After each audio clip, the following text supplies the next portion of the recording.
అవునండి, ఇసుక ఫ్రీ చెప్పారుగా, ఫ్రీగా ఇస్తున్నారు.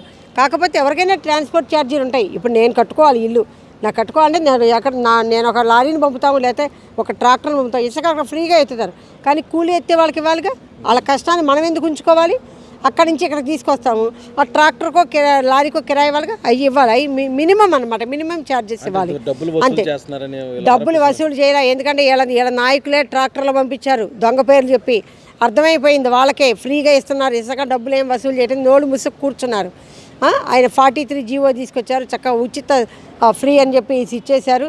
ఈ మన జగన్మోహన్ రెడ్డి ప్రభుత్వంలో ఎమ్మెల్యేలు మంత్రులందరూ ఇసుకాసురులాగా అయిపోయారు, ఒక రాక్షసులాగా ఇసుకాసురులు అయిపోయి. అసలు మేము చూసామండి, ఆ సింహాద్రి రమేష్ అన్న ఆయన అయితే అవనిగడ్డ దగ్గర పెద్ద కొండలే, ఇసుక కొండలు ఉన్నాయన్నమాట. ఆయన ఆ ఏరియాలో అంతా అటు ఇసుక అలా ఉంచేశాడు ఆయన. అంటే వీళ్ళందరూ నదీ గర్భం నుంచి ఇసుక తీసుకొచ్చి నిల్వ చేసి బ్లాక్లో అమ్ముకుంటా ఇష్టం వచ్చేట్టుగా అటు జగన్మోహన్ రెడ్డి కానివ్వండి, ఇక్కడ మినిస్టర్లు కానివ్వండి, ఎమ్మెల్యేలు కానివ్వండి, అడ్డగోలుగా సంపాదించి కొన్ని వేల కోట్లు వెనకేసుకున్నారు. అదంతా ఒక రకంగా చెప్పండి, ప్రజల్ని నిలువున లూటీ చేసిన ప్రభుత్వం ఏమైనా ఉందంటే జగన్మోహన్ రెడ్డి గారి ప్రభుత్వం. అద్భుతంగా ఉంటుంది ఈ నెల రోజులు. నాకు ఈ 5 ఏళ్ళ కన్నా ఈ 100 రోజులే, ఈ నెల రోజులే బాగుంది. ఎందుకంటే మా చంద్రబాబు నాయుడు గారు ఇచ్చిన మాట ప్రకారం 7,000 పెన్షన్ ఇచ్చినాడు. ఆ 3,000 నుంచి 4,000 చేసినాడు. అదే జగన్మోహన్ రెడ్డి గారు అదే 3,000 చేయడానికి 4 సంవత్సరాలు పట్టింది. మా చంద్రబాబు నాయుడు గారు 3,000 ఒక 30 రోజులనే చేసినాడు 7,000కి.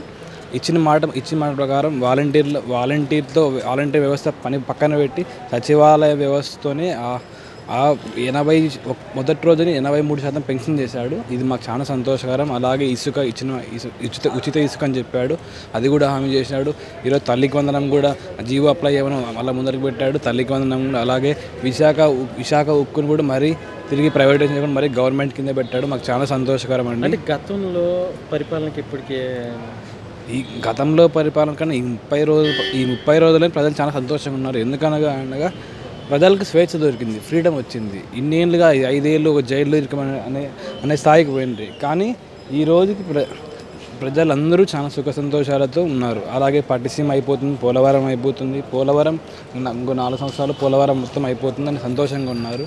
పట్టిసీమ ద్వారా నీళ్ళు విడుదలైనాయి, అలాగే ప్రకాశం బ్యారేజ్ ద్వారా నీళ్ళు విడుదలైనాయి. ఇవన్నీ చూస్తున్నాం కదా పరిపాలన మనమే. అది ఈ చంద్రబాబు నాయుడు గారి 30 రోజుల మార్క్ పరిపాలన.